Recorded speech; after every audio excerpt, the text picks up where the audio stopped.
esta transición de una época tan desordenada como la de los jueces a la época de donde iban a reinar y donde iba a tomar relevancia e importancia este oficio de el rey, ¿ok?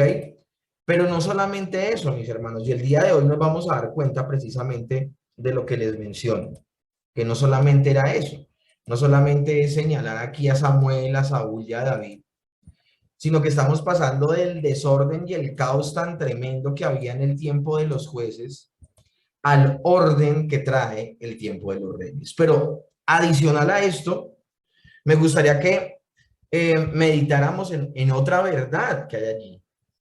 Y es que nosotros podemos ver en esta transición el desorden y el caos que quedó producto del pecado del hombre al caer. O sea, veamos esta etapa de los jueces y la etapa de los reyes como la etapa donde las personas se olvidan de su relación con Dios y de las promesas de Dios, pero también de las advertencias de Dios.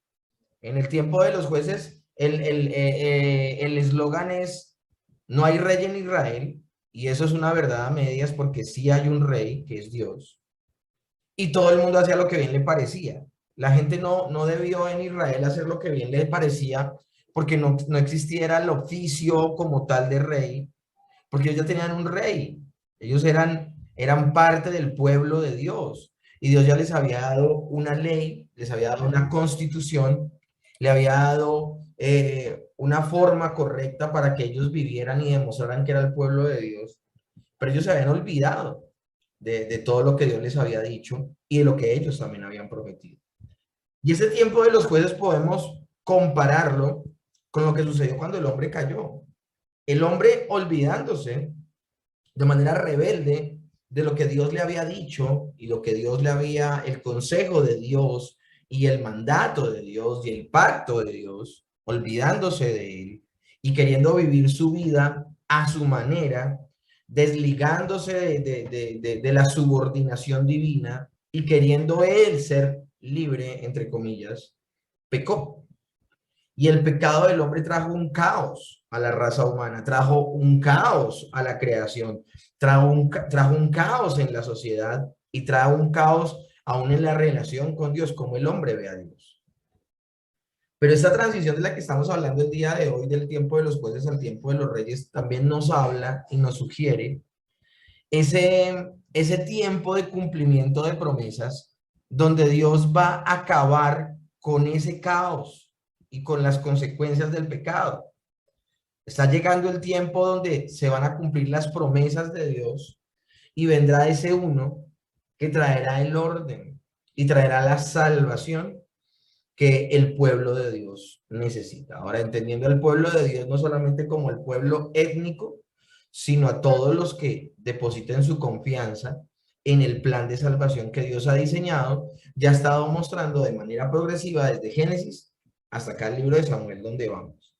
Entonces podemos dejar dicho, palabras más, palabras menos, que las historias de estas personas nos cuentan no solamente sus historias, sino que nos cuentan otra historia más general que no podemos perder de vista y que siempre estaremos repitiéndola y señalándola por el propósito de este seminario, que es teología bíblica, y ver desde las escrituras, desde el Antiguo Testamento, una sola narrativa y un solo tema. Ahora, hemos visto entre David y Saúl la diferencia radical entre el creyente y el incrédulo.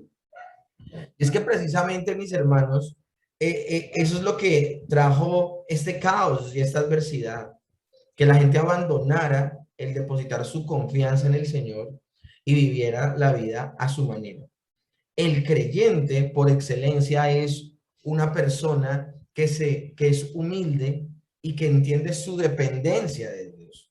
Y nunca se le pasa por la cabeza, y si se le pasa, mortifica ese pensamiento, eh, el ser independiente de Dios. El creyente depende de Dios y entiende que lo que lo hace creyente, que lo que lo hace hijo, lo que lo hace parte del pueblo de Dios, esa dependencia absoluta y permanente de Dios. Ahora también hemos hablado de la cronología básica de la Biblia. Y aquí hemos hablado de que hay dos pactos solamente descritos en la Biblia. Y cuando hablo de dos pactos, hablo de que hay un pacto de obras y un pacto de gracia. Solamente hay dos pactos. O los seres humanos se salvaban por obras o se salvaban por gracia.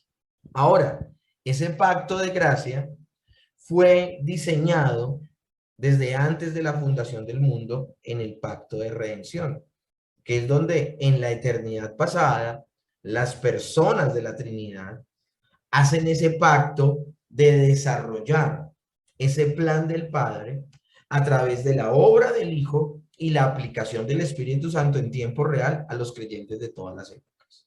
Pero mis hermanos, quiero que quede eso claro completamente. El pacto de redención sencillamente es donde en la eternidad pasada se establece, escúchenme bien, la forma en que Dios va a salvar. Y la forma no va a ser el pacto de obras, sino el pacto de gracia. Ahora, habiendo dicho esto, el Señor establece un pacto de obras en el jardín del Edén con Adán y Eva, en el cual si el hombre obedecía, el hombre viviría eternamente, pero si el hombre desobedecía, moriría. Ya sabemos la triste historia, el hombre peca, el pacto de obras se rompe y se rompe una vez y para siempre. Cuando nosotros hablamos del antiguo pacto, yo no quiero que ustedes piensen que nos estamos refiriendo al pacto de obras. Y eso lo voy a explicar hoy claramente en la clase. Cuando hablamos del antiguo pacto y nuevo pacto, estamos hablando no del pacto de obras y el pacto de gracia. El antiguo pacto y el nuevo pacto, ambos están incluidos en el pacto de gracia.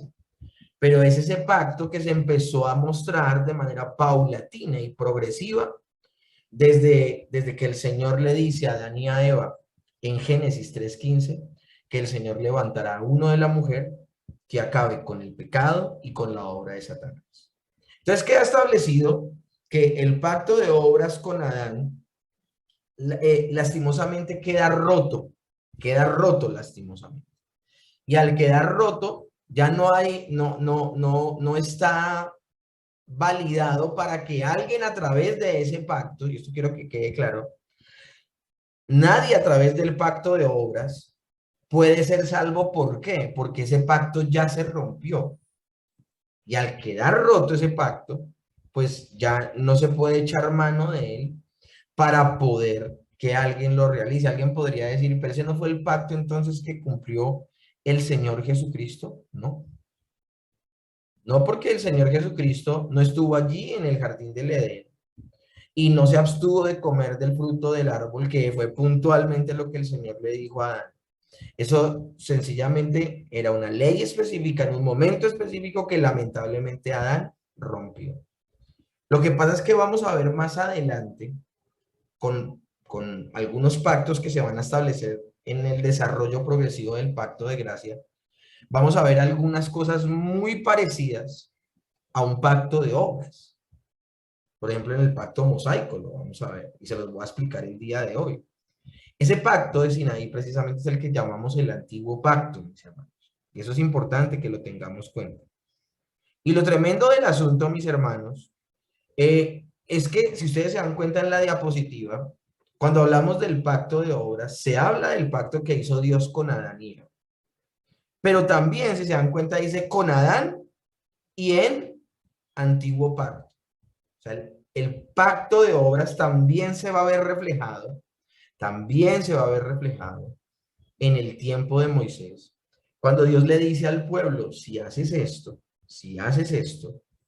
te va a ir bien. Si no lo haces, te va a ir mal.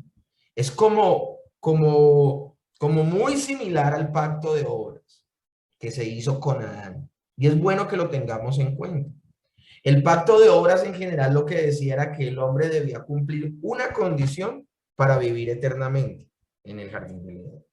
Pero ¿cómo vemos reflejado ese pacto de obras en el antiguo pacto con Moisés? Que el Señor les había dicho a ellos, si ustedes obedecen, los bendeciré.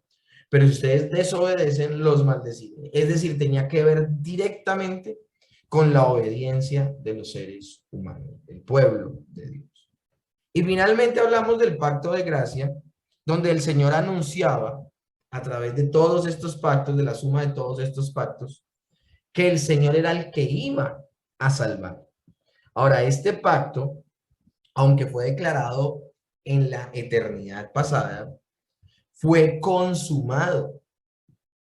Fue en la obra, en la persona de nuestro Señor Jesucristo, con su vida perfecta, con su muerte en la cruz del Calvario, con su resurrección, con su ascensión y con el hecho de que Él esté sentado a la derecha del Padre y que aguardamos su segunda venida.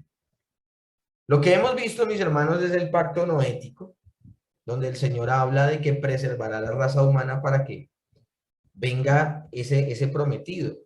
Y esto lo vamos a ver más adelante en las últimas diapositivas del día de hoy. El Señor lo primero que dice es de la humanidad. Cuando dice de un hijo nacido de la mujer, pues esa mujer iba a dar a luz a la humanidad. De ahí en adelante iban a venir todos los seres humanos. Entonces lo primero que hace el Señor es que le promete a Noé que habrá estabilidad en el mundo para que nazcan seres humanos y uno de esos seres humanos será el prometido. Luego el Señor le prometió a Abraham que de él levantará un pueblo, es decir, de toda la humanidad. El Señor se escoge a un pagano para levantar a la nación de Israel. Ahora, a ese pueblo, mis hermanos, Dios les da unas leyes, el pacto mosaico. Pero no solamente, y esto es la reflexión que me gustaría hacer el día de hoy para que entendamos el pacto davídico. No solamente Dios le entrega una ley a ese pueblo, Dios le había anunciado a ese pueblo que nace a partir de Abraham. Abraham tiene a Isaac, Isaac tiene a Jacob, Jacob bendice a las 12 tribus de Israel y de manera profética anuncia que de una de esas tribus, es decir, de Judá, Dios levantará al que gobierne. Cetro de justicia se le ha entregado a Judá. Entonces ya se sabe que el gobierno sobre el pueblo de Dios vendrá de Judá. Pero pasado el tiempo, cuando ellos salen de Egipto y de la esclavitud, Dios le entrega una ley a ese pueblo, pero juntamente con esa ley le hace una advertencia, es donde hace el pacto sinaítico, donde le dice al pueblo, si ustedes obedecen, serán bendecidos. Si ustedes desobedecen, serán maldecidos. Ahora, Dios sabiendo que el pueblo iba a incumplir ese pacto, les entrega el sistema sacrificial. Y aquí es donde se vuelve tan importante, mis hermanos, cómo el Señor empieza a mostrar de manera progresiva el pacto que hace. Porque si ustedes se dan cuenta con el pacto de obras con Adán, o obedecía o desobedecía. Si obedecía, viviría eternamente. Si desobedecía, moriría. O sea, no había chance de otra cosa. Pero si ustedes se dan cuenta, aquí en el pacto mosaico se introduce otro elemento. Listo, se le entrega una ley a ese pueblo, de ese pueblo del que va a venir el elegido, del que va a venir el Salvador, del que va a venir el Mesías. Mesías que vendrá de la tribu de Judá. Pero lo tremendo del asunto es que con Moisés se entrega otra cosa importante dentro del pacto, y es, nosotros vimos en Éxodo, Números, Levítico y Deuteronomio, o sea que me gustaría, yo quiero acá activar el micrófono un momento, y los que estuvieron con nosotros en todos estos libros, ayúdenme. ¿Qué aprendimos luego de ver? Dios le da una ley al pueblo. Dios le da una ley al pueblo, y voy a activar también aquí las cámaras para verlos. Dios le da una ley al pueblo. ¿Qué elemento distinto hay entre el pacto mosaico y el pacto de obras con Adán y Eva? Porque el pacto de obras con Adán y Eva sencillamente obedecían o desobedecían. Si obedecían, vivían. Si desobedecían, morían. No había chance de otra cosa. Era un pacto de obras, finalmente. Pero ¿cómo dentro del pacto, cómo el pacto mosaico, donde Dios le está diciendo al pueblo de Israel, si ustedes obedecen, serán bendecidos, y si desobedecen, serán maldecidos? ¿Cómo este pacto mosaico o este pacto sinaítico puede ser parte del pacto de gracia? Había otro ingrediente. ¿Qué aprendimos nosotros con el estudio de Éxodo, de Levítico, de Números, de Deuteronomio? ¿Qué aprendimos? ¿Quién me ayuda? Sistema sacrificial. Sí, exacto. El sistema sacrificial. Sí, esa es la respuesta, el sistema sacrificial. Pero quiero que lo pongamos en contexto. ¿Qué aprendimos cuando estudiamos todos esos libros? Éxodo, Levítico, Números, Deuteronomio. Hay algo que nos gritan esos libros y les voy a ayudar más. ¿Era posible que el hombre obedeciera a esa ley que Dios le estaba dando? No, era la imposibilidad del hombre y la necesidad de un redentor. Por eso se necesitaba un Mira, redentor. ahí, Lorena. Mira, ahí, Lorena, lo que acabas de decir. ¿La necesidad de qué? La imposibilidad del hombre de cumplirla y por ende su necesidad del redentor. Y quiero que a ese redentor le demos otro nombre que le hemos dado durante todo este tiempo, la necesidad de un qué. El sistema sacrificial nos habla de la necesidad. ¿De qué? De un salvador. Otro nombre. Yo sé, mira. De un sustituto. ¿Quién dijo eso? ¿Quién dijo eso? Ah, Elisa. Ella. Un sustituto. O sea, en el pacto, y acá yo me estoy tomando un poco de tiempo para explicarles esto, pero es que si no entendemos, no tenemos esto claro, no vamos a entender lo que significa el pacto davídico. Lo tremendo del asunto, mis hermanos, y esto lo hablamos durante el estudio de 4 libros de la ley, pero de pronto hay que volverlo a nombrar puntualmente. Claro, como dice Lorena, el Salvador, el Redentor, pero necesitamos ese término, sustituto. Eso es lo que no aparece en el pacto de obras con Adán. ¿Y quién me ayuda? ¿Por qué no aparece en el pacto de obras con Adán el término sustituto? Es una pregunta obvia. Yo aquí guiño el ojo y le respondo. Repite la pregunta, pastor. ¿Por qué en el pacto de obras con Adán no aparece por ningún lado la figura del sustituto? Porque no habían caído. Pero si hubo un sacrificio. No, Pero si ellos hubo un no conocían sacrificio. el pecado todavía. Escuchen, Si no, ¿hasta cuándo pecaron? escuchen. No importa que no haya pecado, ya se estableció el pacto. Ellos tenían que hacer algo, era obedecer. No había la figura de un sustituto porque la salvación era por obras. ¿Sí me entiendes? ¿Quién se tenía que portar bien? Adán. ¿Estás entendiendo? Adán era el que se tenía que portar bien. Entonces, por eso puede sonar muy similar el pacto sinaítico al pacto de obras, pero no es el pacto de obras, hace parte del pacto de gracia. ¿Por qué? Porque no solamente se les dijo, si hacen bien les irá bien y si hacen mal les irá mal, sino que el Señor les dio una opción. Y la opción fue el sistema sacrificial. Y el sistema sacrificial lo que señala es la salvación por gracia, porque era por el sacrificio de otro que el oferente, el que sacrificaba al animal, se salvaba. ¿Lo están entendiendo? ¿Me van siguiendo? Sí, señor. ¿Sí entienden los ingredientes que el Señor está anexando a esa revelación progresiva? ¿Lo estamos comprendiendo? Sí, pastor. Ok, maravilloso. Y ahí finalmente, pues entonces llegamos, hay conexión directa con el pacto davídico. ¿Y por qué con el pacto davídico? Uno dice, pues que de David va a venir el Mesías, de David va a venir el Señor Jesucristo. Sí, puntualmente sí. Pero hay más verdades implícitas y por eso nosotros tenemos que estudiar hoy el pacto con David, porque ya estamos a una etapa, estaríamos a una etapa, vean el cuadro que les estoy mostrando, ya vendrá el Mesías. Esa es la promesa de salvación. Lo tremendo del asunto, mis hermanos, es que esto lo podemos ver nosotros en la genealogía del Señor Jesús en Mateo capítulo 1, donde habla precisamente de cómo el Señor, desde Abraham hasta David, hay las primeras 14 generaciones.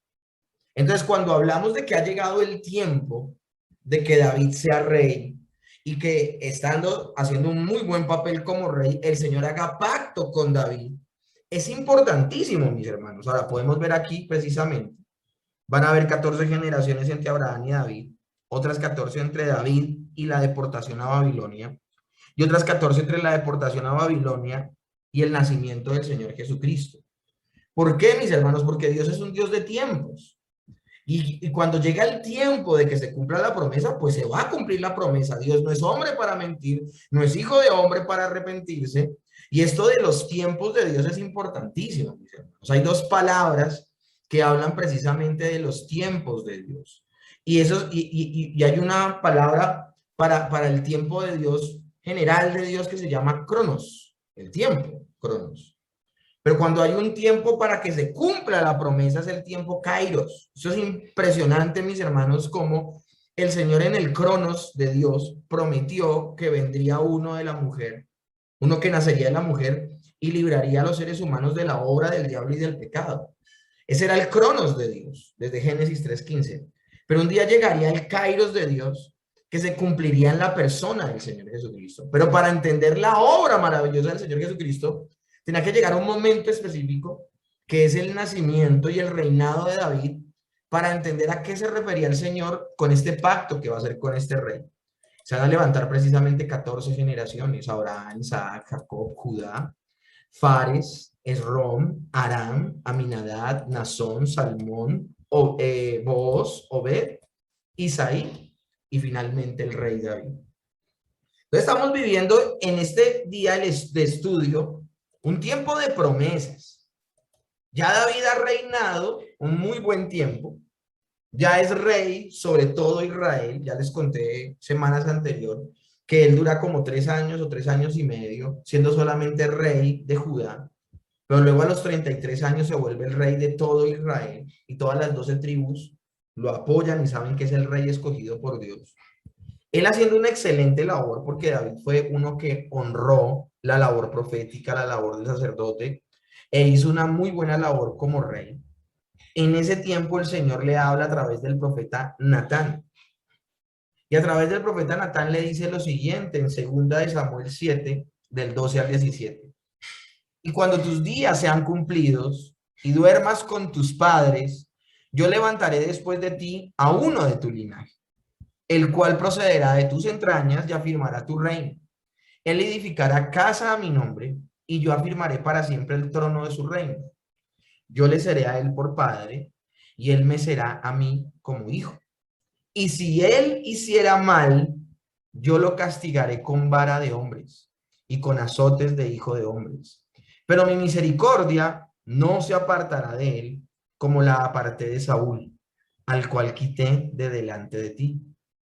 Y será afirmada tu casa y tu reino para siempre delante de tu rostro, y tu trono será estable eternamente. Conforme a todas estas palabras y conforme a toda esta visión, así habló Natán a David. Amén. Si nosotros vemos en el tiempo y en el futuro, esta promesa se cumple en el Señor Jesucristo. Pero mis hermanos, así como el pacto sinaítico daba puntos claves y claros de ese pacto, de cómo se iba a relacionar Dios con el pueblo en ese momento, pues el pacto davídico también nos enseña cosas muy importantes. La primera de ellas, características del pacto davídico. La primera, tenía una cabeza federal.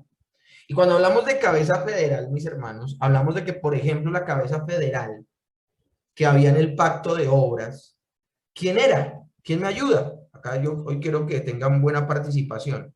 Pueden ustedes ahí activar el micrófono. Ayúdenme, mis hermanos. ¿Quién era la cabeza federal del pacto de obras? Dios. Adán. Dios. Adán. Sí, Luis, también, cuéntanos. ¿No era Dios? No, porque No, Adán. Dios hace el pacto, ¿ok? Pero el pacto reposa sobre una persona. Cuando hablamos, y vuelvo y voy a aclararles el término cabeza federal. Cabeza federal era el responsable de cumplir ese pacto porque él representaba al resto de los que venían detrás de él, ¿ok? Entonces, en ese orden de ideas, ¿quién sería entonces la cabeza federal, Luis? Adán.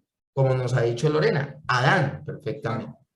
Entonces, en ese orden de ideas, mis hermanos, tenía una cabeza federal, era David. Y miren eso tan importante y tan interesante. Israel sería bendecido, o Israel sería castigado según la fidelidad del rey al pacto con Dios. ¿Están entendiendo ustedes entonces la importancia que tenía el rey sobre la nación de Israel? ¿Lo están comprendiendo? ¿Están entendiendo la importancia que tenía el rey con la nación? ¿Han escuchado ustedes términos como tal como es el pueblo, es el rey? ¿O tal como es el rey, es el pueblo? ¿Lo han escuchado ese término? ¿Está en la escritura? Sí. Pues miren cómo se van añadiendo entonces ingredientes, mis hermanos. Porque nos está diciendo el pacto sinaítico, hombre, si obedecían les iba bien, si desobedecían les iba mal. Pero bueno, les entrego el sistema sacrificial, un sustituto, un inocente que muera por el culpable, porque el pueblo es culpable. Pero ahora entra otro ingrediente maravilloso, y es el ingrediente, estoy haciendo un pacto con David. Y aquí es interesante verlo, voy a ver si vuelvo a la diapositiva anterior. Dice, yo le seré a él por padre y él será a mí por hijo, y si hiciere mal, lo castigaré con vara de hombres y con azotes de hijos de hombre. Pero mi misericordia no se apartará de él como la aparté de Saúl. ¿Qué ven ustedes ahí, mis hermanos? ¿Qué ven ustedes ahí en ese texto? Está diciendo que aun cuando el rey y los que representa ese rey pequen, Dios no quitará la misericordia de ellos como la quitó de Saúl. ¿Qué ven ahí? Ahorita en una diapositiva yo les dije una característica. La diapositiva donde salían las dos fichas de ajedrez. La diferencia entre quiénes y quiénes. Los creyentes y los incrédulos. Entre los creyentes y los incrédulos. El creyente, ¿cuándo se aparta de él su misericordia? Nunca. Nunca. Nunca. Mientras que el incrédulo no alcanzará misericordia. Ahora, el alcanzar o no alcanzar misericordia, ¿de qué dependía? ¿O de quién más bien dependía? De Dios. De la obediencia. No, porque sería un pacto de obras. Ah, ¿en el pacto de obras o acá? En el pacto de David. En este. ¿Por qué en este De la pacto? cabeza federal de David. Escuchen. ¿Por qué en este pacto Dios dice, pórtense bien, les va a ir bien? Es un pacto condicional. Pero yo no voy a apartar mi misericordia hacia ustedes la embarren. Sí, los voy a disciplinar. Dice, si hiciere lo malo, le castigaré con vara de hombres y con azotes de hijos de hombre. Pero mi misericordia no se apartará de él como la aparté de Saúl. ¿Por qué se apartó la misericordia de Dios de Saúl y no se apartó, por ejemplo, de David, cuando David peca? Porque era incrédulo. Sí, era incrédulo. Y el otro era Porque David era creyente. escogido. Pero entonces, miren eso tan interesante. Esta pregunta es capciosa. ¿Qué había en la vida de David que no había en la vida de Saúl? De eso Que depende. David fue- De eso que depende. David fue de Dios. ¿Ah? Que David fue Espíritu de escogido David era por Dios escogido. y Saúl no. Esperen. Marisela va a decir algo. Mari, ¿qué? El Espíritu de Dios. El Señor había puesto en David un corazón diferente. ¿No? Pero, no, todo lo que ustedes están diciendo es cierto.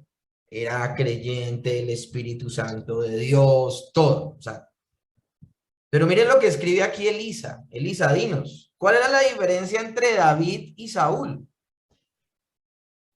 La diferencia entre David y Saúl era Cristo, como la diferencia entre Eso, siempre, mis un hermanos, incrédulo. siempre debe reposar la elección en el sustituto, no en el elección. Perdón, pastor, pero venga, le digo una cosa. En el pacto de Dios con David, a pesar de que él es la cabeza federal, ¿sigue habiendo sustituto? Claro, No entiendo ahí. Claro, No entiendo claro, ahí. claro. Acuérdate que No entiendo. O sea, es que no lo primero, entiendo porque ¿es quitado o no es quitado? ¿cómo así que no es quitado? O sea, ¿es puesto el sustituto o no? Porque como ya no es pacto de obras. Bueno, Esa parte no la esa entiendo. pregunta está interesante. Esa pregunta está interesante. Primero que todo, el pacto de obras se rompió con Adán. De ahí en adelante el Señor promete un pacto de gracia. Ahora, el pacto sinaítico está dentro del pacto de gracia. Eso lo entiendes, Luis, ¿cierto? Sí. Pero ¿por qué está dentro del pacto de gracia si ellos tenían que obedecer? Y si obedecían eran bendecidos y si desobedecían eran maldecidos. ¿Por qué está dentro del pacto de gracia? ¿Por qué? Porque hay un sistema sacrificial.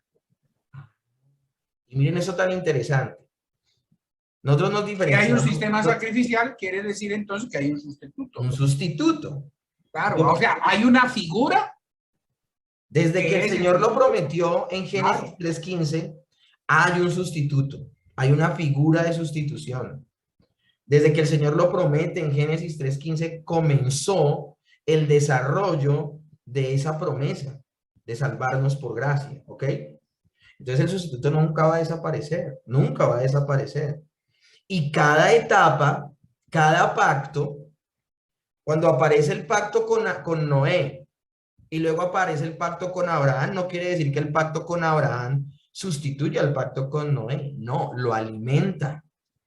¿Me comprenden? El pacto con Noé es alimentado con el pacto con Abraham. Y el pacto con Noé y Abraham es alimentado con el pacto sinaítico. Y el pacto de Noé el pacto con Noé, el pacto con Abraham y el pacto sinaítico es alimentado por el pacto davídico. ¿Me están comprendiendo? Entonces, en ese orden de ideas, la figura del sustituto desaparece en algún momento. No. Para nada. Antes se va fortaleciendo cada vez más. Ahora volvamos a la pregunta que les hice. ¿Por qué la misericordia permaneció en David y no permaneció en Saúl? ¿Qué respondiste, Elisa? Elisa se perdió, se desconectó. Por Cristo, mis hermanos. Nunca va a poder, escúchenme bien, la misericordia nunca va a depender por el elegido. En este caso, David, o por la persona que ha sido salvada o ha sido escogida como creyente. ¿Lo están comprendiendo? Nunca la razón va a ser el creyente. ¿Por qué Dios le tuvo misericordia a David y no le tuvo misericordia a Saúl? ¿Porque David era el escogido? No. ¿Porque era creyente? No. ¿Por qué? Por la persona de Cristo. Es la persona de Cristo la que lo hace creyente. Es la persona de Cristo la que lo hace escogido. ¿Me comprenden? ¿Están entendiendo el punto? El orden de factores en este caso sí afecta el producto. Nosotros no podemos ser aceptos en el amado si en la ecuación no está Cristo. Y eso incluye a David. ¿Amén? ¿O es que Dios escogió a David porque David hizo algo que el resto de los seres humanos no hizo? ¿Quién me ayuda? Los pecados que hizo David también fueron graves. Y si uno se pone a comparar, hasta más graves que los de Saúl. Los que creen en los pecados, categorizar pecados. No dirá, pero Saúl, ¿qué hizo? O sea, Saúl lo único que hizo fue no matar a un rey. Mientras que el otro va y mata a un súbdito como Urías Eteo. Nunca vemos que la Biblia relate que Saúl fue adúltero. Y mucho menos que haya hecho cosas tan terribles como se nombran en David. Bueno, sabemos que no hay categorización de pecados. Sabemos que todos los pecados son pecados y son gravísimos. Sencillamente lo que quiero demostrarles es que los pecados de David fueron gravísimos, fueron graves. Pero ¿por qué el Señor no quitó la misericordia de David? Vuelvo y pregunto. ¿Por qué? ¿Por la fe de David? Porque David tenía un sustituto. ¿Y Saúl no? No, dime, los incrédulos tienen. Pero es que el hecho de los incrédulos tienen un sustituto, o sea, Luis. No, es que el sustituto está ahí. El sustituto siempre va a estar ahí. El hecho es de que los incrédulos no creen en él. O sea, pero de que aparezca o no aparezca. O sea, Luis, o sea que depende del hombre creer. No. El sustituto está ahí, pastor. El sustituto está ahí. Claro. Solo va a creer en él los elegidos. Exacto. O sea que entonces en ese caso Saúl no era elegido. Por eso, era incrédulo, no era elegido. Ya, y por eso ya. la misericordia no reposó en él. ¿Ok? O sea, Ese es el Saúl punto. era un incrédulo, Un incrédulo totalmente. como lo que es ahora, los incrédulos. Ajá, El correcto. sustituto está vigente, pero hay Entonces, incrédulos. el pacto de David lo que nos está dejando decir es esto, es, tengan cuidado, el papel del rey es importantísimo. Si el rey la embarra, el pueblo va a sufrir. Si el rey hace bien las cosas, el pueblo va a ser bendecido. Esas son las implicaciones de una cabeza federal. Ahora, si la cabeza federal pecaba, no iba a ser desechada como fue desechado Saúl. Miren lo importante que es poder estudiar toda la escritura de manera ordenada. En el caso con David, él iba a pecar, pero él no iba a ser rechazado. Pero volvamos a lo de la cabeza federal. Israel sería bendecido o castigado según la fidelidad del rey al pacto con Dios. Por esa razón, mis hermanos, es que es tan importante las leyes que Dios le dio a un rey.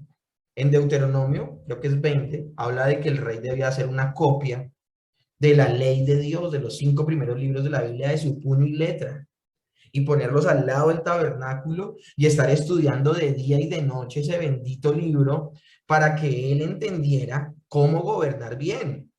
Lo grave de tener un rey conforme a todos los reyes de las naciones de la tierra era que ese rey no tendría a quien dar cuentas. Y eso es lo que vemos con Saúl. Saúl fue un rey como el de las otras naciones de la tierra porque él nunca se sujetó a Dios. De hecho, la Biblia nunca muestra a un Saúl orando. Y Saúl nunca se sujeta a Dios. Y entonces la última palabra era la palabra de Saúl.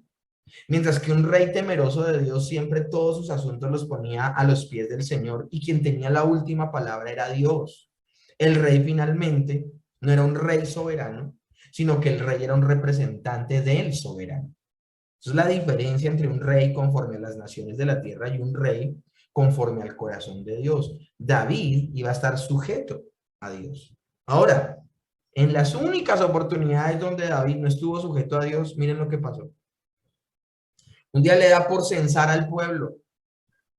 Y cuando censa el pueblo, dice la Biblia que Dios va a castigarlo. Se cree que David censa al pueblo porque él quiere depositar su confianza en el número de hombres que tiene preparado para la guerra. Entonces está poniendo su mirada en su fuerza y no en el Señor. Está depositando su fuerza en el Señor, no en el Señor, sino en su capacidad, en la capacidad humana. Y esto desagrada terriblemente a Dios, mis hermanos. Pero lo desagrada terriblemente y va a castigar a David. Y le dice a David, escoge tu castigo. 3 cosas te ofrezco. Tú escogerás una de ellas para que yo la haga. Ahora uno dirá, los 3 castigos, David fue el que pecó, pues que David lleve del bulto.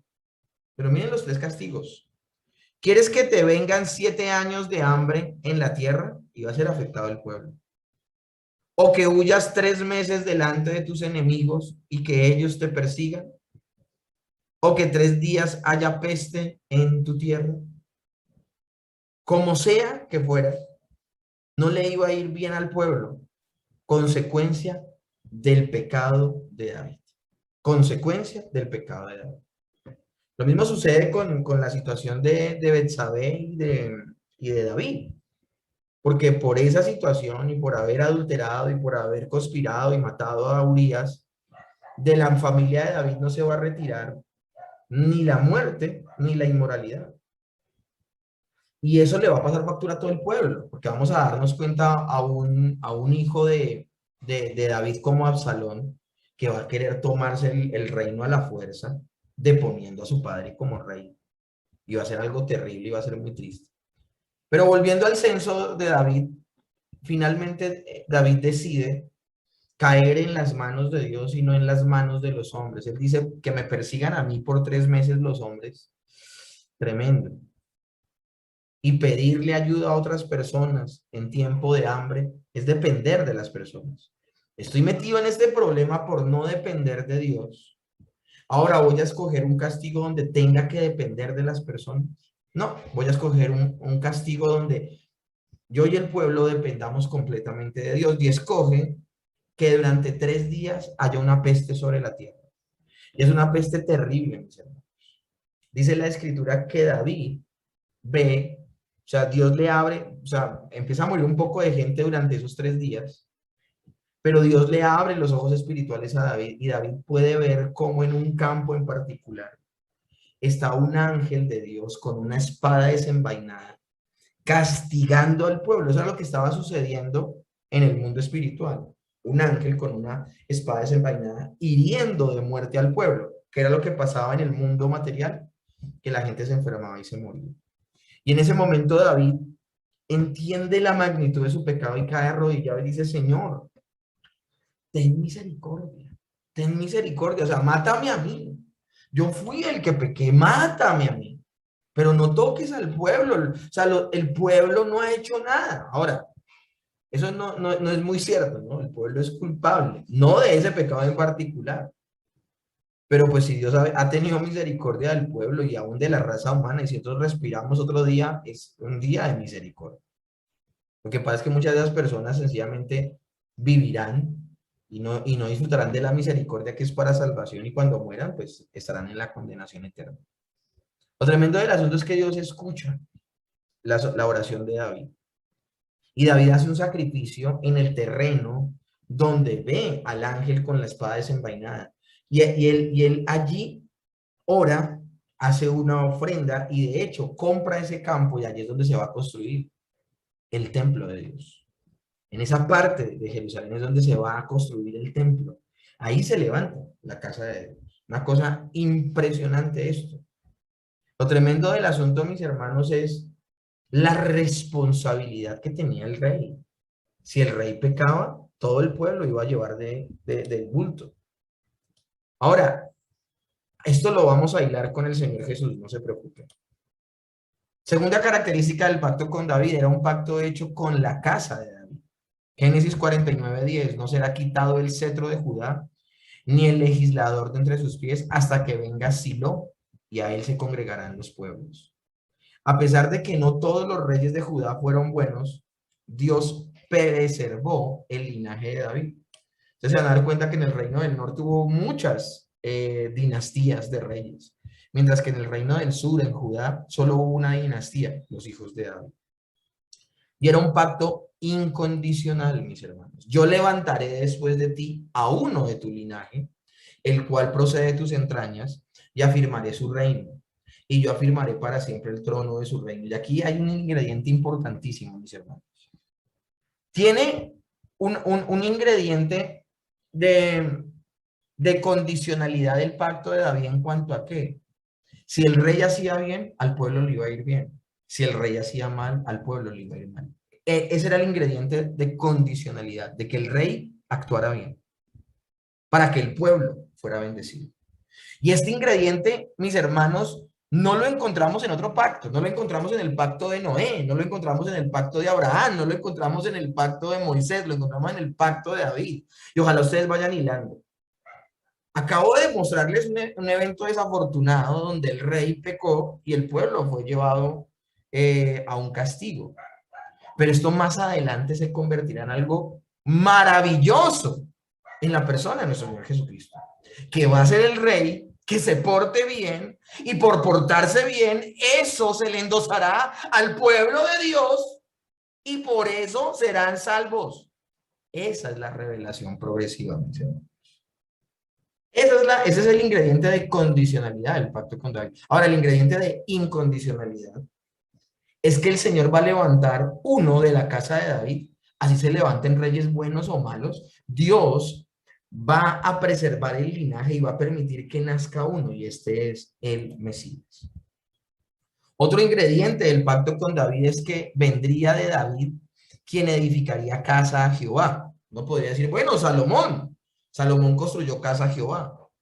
Pero David sabía que de aquel que se profetizaba era del Señor mismo. Cuando dice, Él me edificará casa, mis hermanos, el pacto de Dios, cuando Dios dice, Él me edificará casa, no, Dios no está hablando en términos de construir un lugar material, una casa, un templo. Cuando dice, Él me edificará casa, Dios estaba pensando cuando profetizó esto en que Dios levantaría de ese que iba a venir un verdadero pueblo. Cuando dice levantará casa, es que levantaría un pueblo que amaría realmente a Dios. Y mis hermanos, muchos eran israelitas, pero muchos de esos israelitas eran incrédulos. Mientras que en Cristo el Señor iba a ser de cada uno de los hijos de Dios, Cristo iba a ser de cada uno de los creyentes, iba a ser de cada una de esas piedras vivas un verdadero creyente, un verdadero hijo de Dios, uno que haría parte verdaderamente de la casa de Dios. De hecho, en la persona de Cristo, cada uno de esos creyentes y cada uno de esos hijos de Dios se convertirían en casa de Dios, porque el creyente sería el habitáculo, sería el tabernáculo, sería la habitación de Dios mismo. Esto es impresionante, mis hermanos, por eso es tan importante el pacto de David. El Salmo 110:1 dice, dijo Jehová a mi Señor, siéntate a mi diestra hasta que ponga a tus enemigos por estrado de tus pies. Lo que había vencido a la nación de Israel no habían sido los gigantes, habían sido su propio pecado.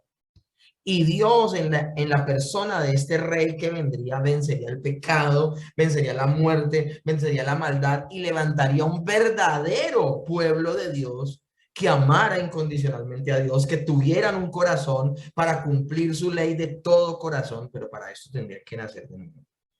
Y Mateo 22 del 42 al 46 dice, ¿qué pensáis del Cristo? ¿De quién es hijo? Le dijeron de David. Él les dijo, pues ¿cómo David en el espíritu le llama Señor? Pues si David le llama Señor, ¿cómo es su hijo? Señor Jesús le pregunta esto a los fariseos. Y palabras más, palabras menos, lo que el Señor en realidad nos está dejando entender en Mateo 22 es que el Cristo es muy superior al rey David, a pesar de que es su hijo. Y así es, mis hermanos. Nuestro Señor Jesucristo es superior que Abraham, que Isaac, que Jacob. Es superior que el mismo Moisés, es superior al mismo David, es superior a todos los profetas, a todos los sacerdotes, a todos los habidos y por haber. A pesar de ser el postrer Adán, es superior a Adán. Una cosa impresionante todo lo que nos está mostrando entonces el pacto davídico. Y el pacto tiene un grado de condicionalidad. Dios incondicionalmente traería al rey eterno, ya lo hemos mencionado. Pero las bendiciones que recibiría el pueblo dependían de la obediencia de los reyes, condicionalidad. También lo he mencionado. Dice Jeremías 22 del 4 al 5, porque si efectivamente obedeceréis esta palabra, los reyes que en lugar de David se sientan sobre su trono, estarán montados en carros y en caballos por las puertas de esta casa, ellos y sus criados y su pueblo. Mas si no oyeres estas palabras, por mí mismo he jurado, dice Jehová, que esta casa será desierta. Y fue lo que finalmente ocurrió. Por el pecado de los reyes y por el pecado del pueblo, mis hermanos, lamentablemente ellos se van a ser llevados exiliados. Entonces podemos hablar de que la teología del pacto davídico es esta. Dios traería del linaje de Israel aquel que reinaría para siempre. Incondicionalidad. Dependía de la fidelidad de Dios. Los descendientes naturales de David, los reyes, debían obedecer a los mandamientos para permanecer en el trono. Esta es la parte de condicionalidad. Dependía de la fidelidad de los hijos naturales de David. Ahora, tremendo, y vuelvo a repetir esto, el templo que Salomón construyó solo era una sombra del verdadero templo de Dios. Cuando el Señor dice que Él viviría con nosotros, no solamente habla de la venida de nuestro Señor Jesucristo, sino que habla también de que cada creyente sería casa de Dios. Primera de Reyes 8:27 dice, pero ¿es verdad que Dios morará sobre la tierra? He aquí que los cielos y los cielos de los cielos no te pueden contener, cuanto menos esta casa que yo te habré de edificar. El mismo Salomón sabía que debía haber algo más que solamente un templo físico para ser casa de Dios. Y Mateo 1:23 dice, aquí una virgen concebirá y dará a luz un hijo y llamará su nombre Emmanuel, que traducido es Dios con nosotros. Verdaderamente Dios habitó una manera impresionante y como nunca lo había hecho, ni en el tabernáculo, ni en el templo, ni en ningún lugar, como cuando se manifestó en carne. Que cuando Él vino en la persona de nuestro Señor Jesucristo y habitó en medio nuestro. Y luego de que muere y resucita y nos dice, yo estaré con ustedes todos los días hasta el fin del mundo, habitaré en ustedes, pues cuánto más. Eso es lo que lleva a niveles hiperbólicos esa promesa de yo te levantaré casa, o levantará casa a Dios. El cumplimiento del pacto davídico ocurre en la resurrección de nuestro Señor Jesucristo. Hechos 2 del 29 al 31 dice, varones hermanos, se os puede decir libremente del patriarca David que murió y fue sepultado, y su sepulcro está con nosotros hasta el día de hoy. Pero siendo profeta y sabiendo que con juramento Dios le había jurado que de su descendencia en cuanto a la carne levantaría al Cristo para que se sentase en su trono, viéndole antes, habló de la resurrección de Cristo, que su alma no fue dejada en el Hades, ni su carne vio corrupción. El mismo David profetizó del Mesías diciendo que su carne no conocería corrupción, es decir, que la carne del Mesías no se pudriría en un sepulcro. Y esto es impresionante, mis hermanos, porque Dios le ha prometido a David un rey de su familia, de sus entrañas, de su descendencia, de la descendencia davídica, cuyo reino no tendría fin. Y la única forma de que un reino no tuviese fin era que ese reino muriera o venciera la muerte, que fue el caso de nuestro Señor Jesucristo, quien venció la muerte y es el acreedor y el único que puede llevarse el nombre que es sobre todo nombre, nuestro Salvador, nuestro Rey, nuestro Señor de señores. Entonces, resumiendo, podemos decir que en el pacto abrahámico se promete que ese niño sería hijo de Abraham. En el pacto mosaico señala su necesidad, su santidad. Debía ser uno que cumpliera perfectamente la ley, algo que no pudo hacer ningún sacerdote ni ningún rey. Pero en el pacto davídico prometía que aquel que vendría sería el hijo real de David. Entonces, mis hermanos, estamos cerrando el ciclo maravilloso, porque de un hijo de la humanidad vendría el Hijo de Dios, de un hijo de la humanidad, tenía que ser humano. Ahora, de un hijo de esa humanidad, el Señor escogió a uno, a Abraham, para levantar un pueblo. Ahora, de ese pueblo, un hijo. Pero no cualquiera de ese pueblo, sino tenía que ser uno de la tribu de Judá. Ahora, ese de la tribu de Judá tenía que ceñirse a las normas, a las reglas que dice la bendita palabra de Dios, porque si no se ceñía a las reglas de la palabra de Dios, iba a ser castigado. Ahora Dios le da el sistema sacrificial, puede ser redimido por un sustituto maravilloso. Ahora, no cualquiera de Judá, tenía que ser un hijo de David. Y no cualquier hijo de David, no cualquier hombre, un rey que vencería la muerte y reinaría para siempre. Ahora, si ese rey vencía la muerte, eso quiere decir que nunca pecaría. No solamente habla de vida eterna, sino que habla de que no peca. La consecuencia finalmente del pecado es la muerte. Y si este rey no va a morir, significa que nunca pecaría. No solamente que sería divino, sino perfecto. Ahora, lo tremendo del asunto es, tenemos a un hombre que también es Dios, que vencería la muerte. Y por vencer la muerte quiere decir que nunca habría pecado, reinaría para siempre. Pues mis hermanos, si estamos hablando del pacto davídico, y si el rey como cabeza federal representa a todo su pueblo, si el rey hacía las cosas bien y por hacer las cosas bien no merecía la muerte y no sería vencido por ella y viviría una vida impoluta y sin pecado y por ello viviría eternamente y para siempre, pues el pacto davídico está diciendo que lo que el rey alcanzó le sería endosado a todo el pueblo Y eso se cumple en la persona de nuestro Señor Jesucristo, que es nuestro Redentor, es nuestro Rey. En Él se cumplen las promesas de salvación. Y por eso es que el Señor Jesucristo nos puede salvar.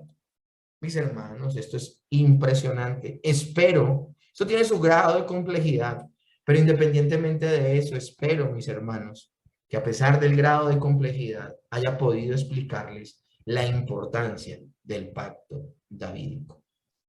Amado Señor, yo te doy muchas gracias por tu palabra, por esto que nos explicas desde la Escritura, porque cada vez vacilando más y más este hermoso plan de salvación, y cómo cada pacto que hiciste con cada uno de estos hombres de Dios sencillamente incluía algo más necesario que se cumpliría perfectamente en la persona de nuestro Señor Jesucristo.